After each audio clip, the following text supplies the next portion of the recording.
एक पारिवारिक कहानी। गृहिणी। मीरा को देखकर समीर को क्यों गुस्सा आ रहा था। एक ही छत के नीचे रहते हुए भी दोनों अपने अपने हृदय में उमड़ते घुमड़ते तूफान से घिरे थे। दूसरे के भीतर चलने वाली हलचल से सर्वथा अनभिज्ञ समीर को फिर गुस्सा आने लगा। घर के दरवाजे पर मुस्कुराती मीरा को देखकर उसका मन किया कि झापड़ लगा दे, पर खींचा सा सिर झुकाए सीधा शयन कक्ष में घुस गया। मीरा का आगे बढ़ा हाथ धीरे धीरे झुकता चला गया। पति का इस तरह नज़रअंदाज कर भीतर चले जाना उसे बहुत चुभा, पर मन को तसल्ली दी कि शायद अस्पताल में काम बहुत होगा। वह सोचने लगी कि नौकरी के अंदरूनी व बाहरी तनाव समीर को आजकल इतना थका देते हैं कि सारी मस्ती धीरे धीरे खत्म होती जा रही है। हर वक्त झल्लाया सा रहता है। वे दोनों जब से दिल्ली आए हैं दिनों दिन समीर बदलता जा रहा है। जाने कितना काम करवाते हैं ये अस्पताल वाले। डॉक्टर की पत्नी होने के एहसास से, शराब और पति की थकान को कम करने के विचार से मीरा माथे पर जरा सी भी शिकन लाए बिना रसोई में जाकर चाय बनाने लगी। छोटी इलायची वाली समीर की पसंद की चाय नए प्याले में डाल उसकी प्रिय बीकानेरी भुजिया के साथ ट्रे में लिए केवल 5 मिनट में शयन कक्ष में हाजिर थी। बिना कोई आवाज़ किए चाय लाकर उसने मेज़ पर रख दी और इंतज़ार करने लगी कि समीर चाय देखकर अपनी सारी बोरियत और परेशानी भूल जाए, उसे प्यार भरी नज़रों से देखेगा और उसका हाथ थाम चाय के घूंट भरता हुआ दिन भर के तनाव से मुक्त हो जाएगा। समीर आंखें बंद किए चुपचाप लेटा था। उसे मालूम था कि मीरा चाय लिए उसका इंतज़ार कर रही है, पर वह फिर खींच उठा। 2 मिनट हुए नहीं, चाय बना लाई। ज़रा इंतज़ार नहीं कर सकती? बिना मांगे हर चीज़ पहले से हाजिर। फरमाइश करने का तो कभी मौका ही नहीं देती। आखिर साधारण गृहिणी है ना, और काम ही क्या है, चाय बनाना, खाना बनाना, घर में बैठे बैठे झाड़ पोंछ करना। जब आओ मुस्कुराती हुई दरवाजे पर खड़ी मिलेगी। किसी दूसरे की बीवी तो यूँ खड़ी नहीं होती।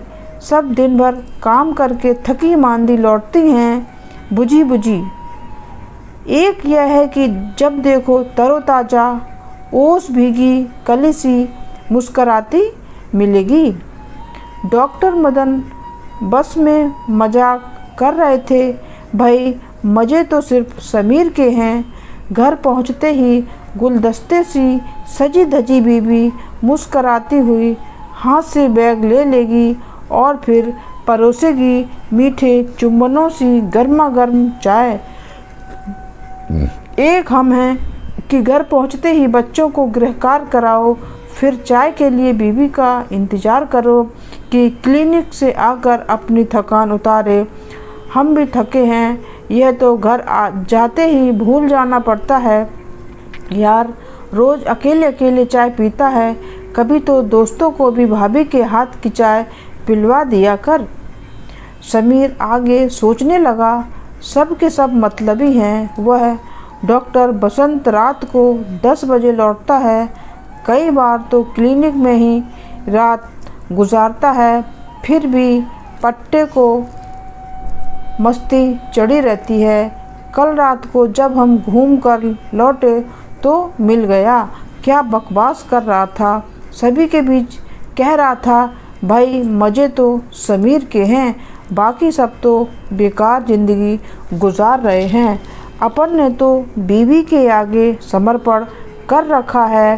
कल बोला आज बच्चों में बहस चल रही थी कि हमारे कैंपस में कौन कौन से अंकल आंटियों से डरते हैं। मीना का विचार था कि यहाँ तो सभी अंकल आंटियों से डरते हैं। हाँ, चिरा के पापा के मज़े हैं। रुचिरा की मम्मी उन्हें कभी डांटती नहीं, बस समीर अंकल ही एक बहादुर और मर्द अंकल हैं। उसके बाद डॉक्टर बिमल की खिंचाई करने लगा।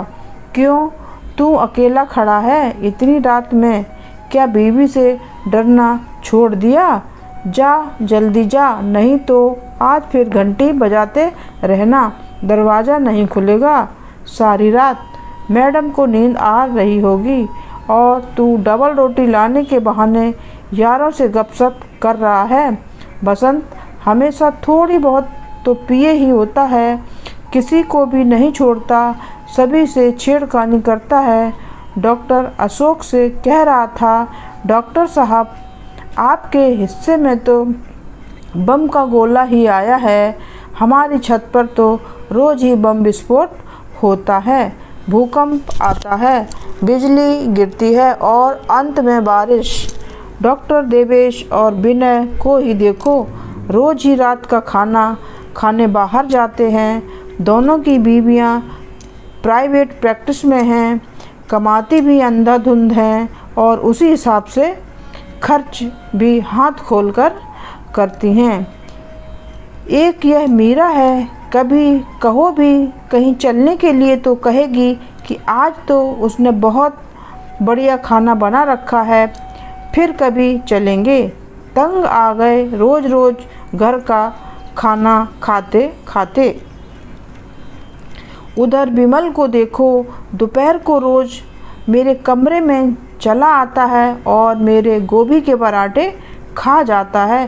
कहता है, यार समीर, कबाब तू खा, सैंडविच के पराठे के साथ पराठे इधर सरका दे। अपनी बीवी को पराठे बनाने की फुर्सत भला कहाँ। मीरा भाभी के हाथ के पराठों में जादू है, जादू। सबको दूसरे की बीवी में अप्सरा और हाथों में जादू नज़र आता है। अंदर ही अंदर खदबदाता समीर मुंह ढककर लेटा था। उसे उन दिनों मीरा की हर बात पर गुस्सा आता था। वे सब बातें या चीज़ें जो उसकी विशेषता थी और पहले उसे अच्छी लगती थी, अब आँखों में खटकने लगी थी। 10 साल हो गए उनकी शादी हुए।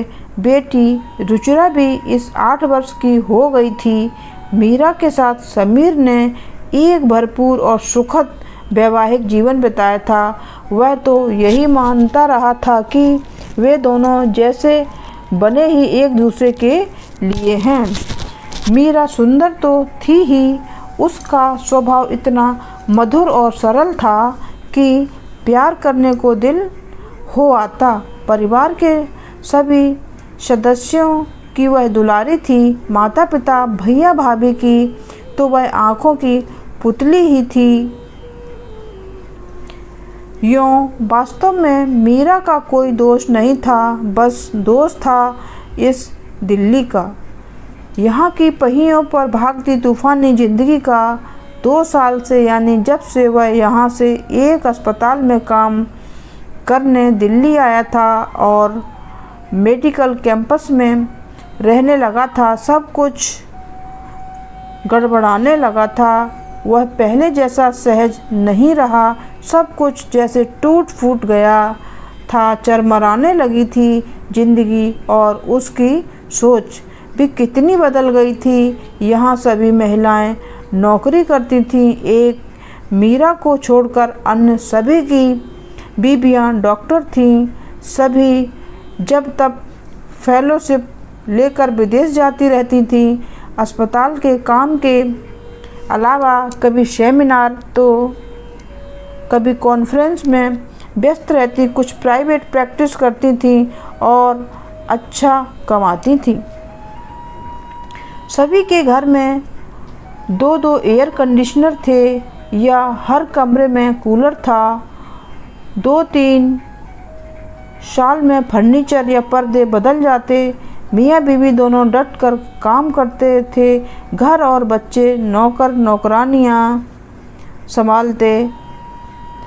समीर फिर सोच में डूब गया। एक हम हैं, जब देखो मीरा रुचिरा को पढ़ा रही है, सुला रही है, खिला रही है अथवा घर के काम में व्यस्त है। एक भी चीज़ खरीदनी हो तो 4 बार सोचना पड़ता है। होटल में खाना तो हमारे लिए सपना ही है। रोज़ रोज़ दाल रोटी खाते खाते तो अब ऊब होने लगती है।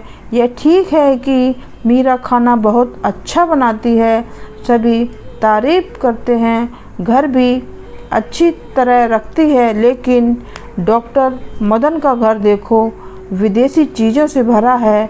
उसकी बीवी साल में 2-2 बार विदेश जाती रहती है। हेमंत का टेरेस गार्डन देखते ही बनता है। डॉक्टर सुनील के कैक्टस दूर दूर तक मशहूर हैं।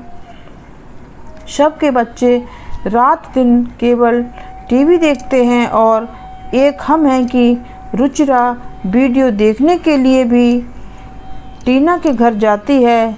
चेतन के पास कितनी बढ़िया नस्ल के 5 कुत्ते हैं, हमारे पास क्या है? जो आता है वही मीरा को अपने घर की चाबियां थमा जाता है, कभी अपने बच्चे को छोड़ जाता है और कुछ नहीं हो तो कॉफ़ी या चाय पीने ही चला आता है। वक्त बेवक्त कैंपस का कोई काम हो, बस एक ही जवाब है कि मीरा जी देख लेंगी। वही है न पूरे कैंपस में फालतू। अपनी बीवियों से तो कराओ नौकरी और फालतू कामों के लिए है मीरा। ये भी तो खूब है, कभी किसी काम के लिए मना नहीं करती। अब तो रुचिरा भी पूछने लगी है, मम्मी तुम अस्पताल क्यों नहीं जाती? सबकी मम्मी ड्यूटी पर जाती हैं, आप क्यों नहीं जाती? कितनी बार कहा कोई कोर्स ही कर लो, कुछ भी छोटा मोटा, आखिर पढ़ी लिखी तो हो ही, पर शौक़ ही नहीं है। घर में घुसे रहना ही अच्छा लगता है। सबकी बीवियां कितने सलीके से रहती हैं, हमेशा टिप टॉप शक्ल सूरत, कुछ नहीं पर सजी धजी रहती हैं। हर समय भाई नौकरी पर जाने वालों की बात ही कुछ और होती है। व्यक्तित्व अपने आप ही निखर आता है। मीरा आजकल मोटी भी होने लगी है, अपना ध्यान ही नहीं रखती, बाल कटाने को भी तैयार नहीं, बस सीधी सी चोटी कर लेगी या कभी कसकर जूड़ा बांध लेगी। चेहरा कितना आकर्षक है, अगर ढंग से रहे तो सभी को मात दे सकती है। समझ में नहीं आता कि मुझे क्या हो गया है, क्या चाहता हूँ मैं, यह भी पता नहीं।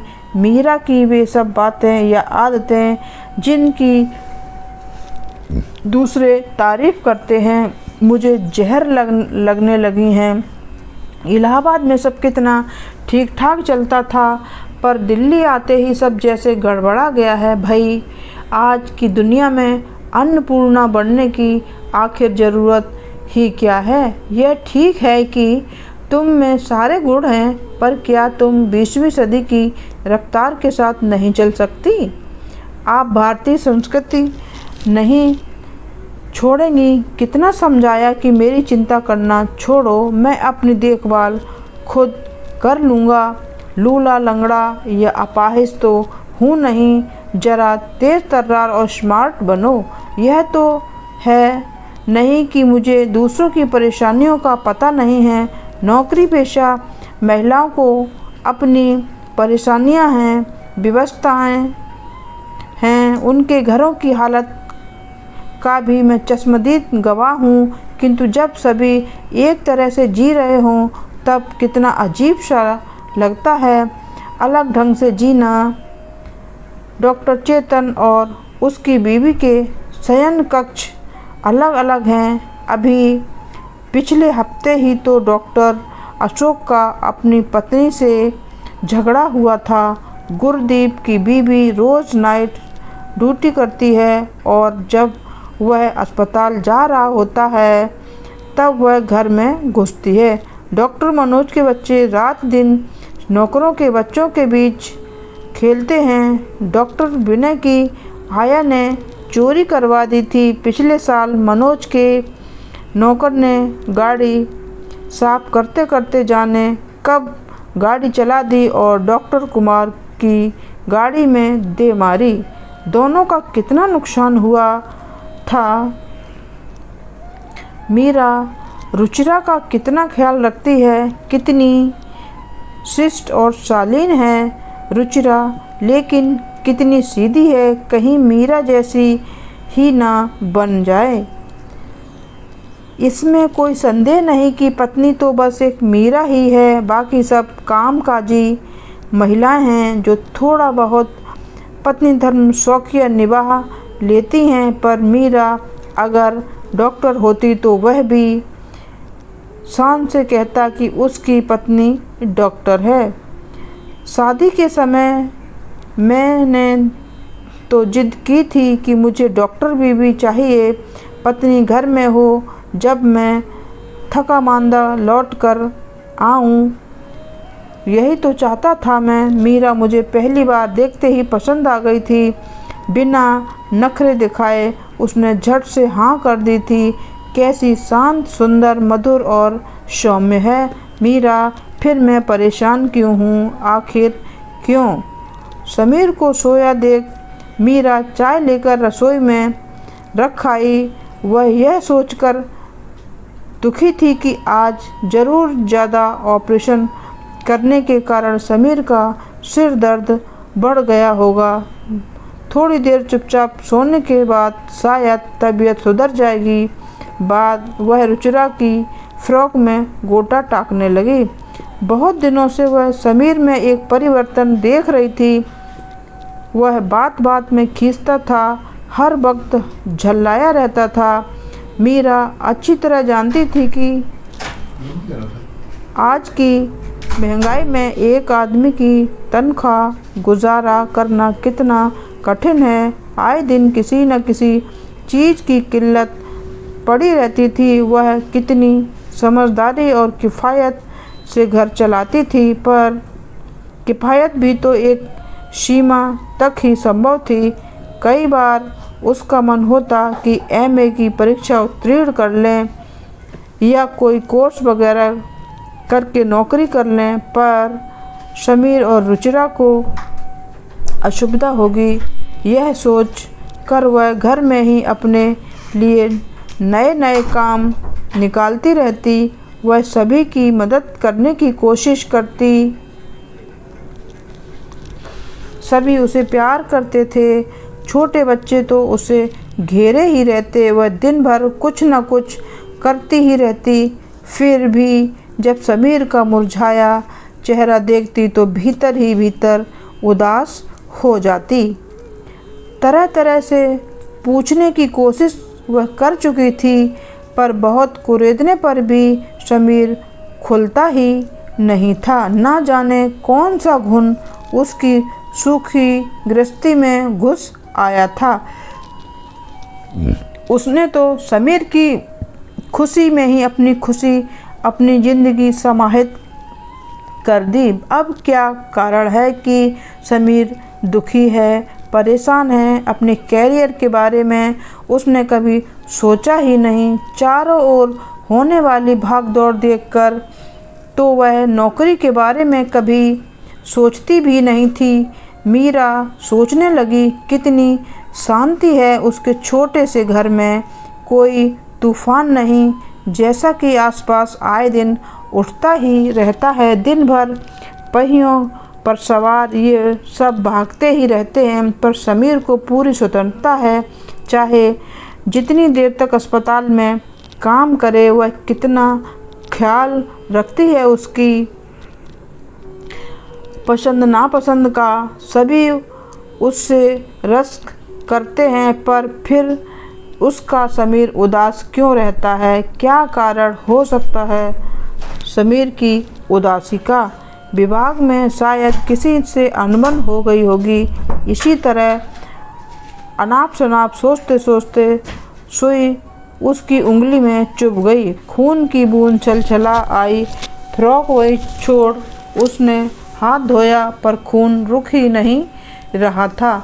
उसने कसकर उंगली दबाई और डेटॉल की शीशी उठाई, तभी रुचिरा आकर अपने नन्हे नन्हे हाथों से उसकी उंगली पर पट्टी बांधने लगी। रुचिरा को प्यार कर वह रसोई में आ गई, क्योंकि समीर अभी तक सोया हुआ था। मीरा ने खाना तैयार करके मेज सजा दी। वह इस बात से बेखबर थी कि समीर के भीतर कौन सा तूफान चल रहा है। एक ही छत के नीचे एक साथ रहते हुए भी दोनों अपने अपने हृदय में घुमड़ते तूफान से घिरे थे। दूसरे के भीतर चलने वाली हलचल से सर्वथा अनभिज्ञ समीर की बेचैनी का कारण न जानते हुए भी मीरा को उसका आभास था और वह प्राणपण से उसकी परेशानी दूर करने के लिए प्रयासरत थी। अब वह पति का पहले से भी ज़्यादा ध्यान रखती, हर ज़रूरत की चीज़ उसके कहने से पहले ही जुटा देती। वह कहाँ जानती थी कि उसकी यही तत्परता समीर की व्याकुलता का मूल कारण है। तो मित्रों, आशा करती हूँ कि आपको पारिवारिक नोक-झोंक से भरपूर कहानी अच्छी लगी होगी।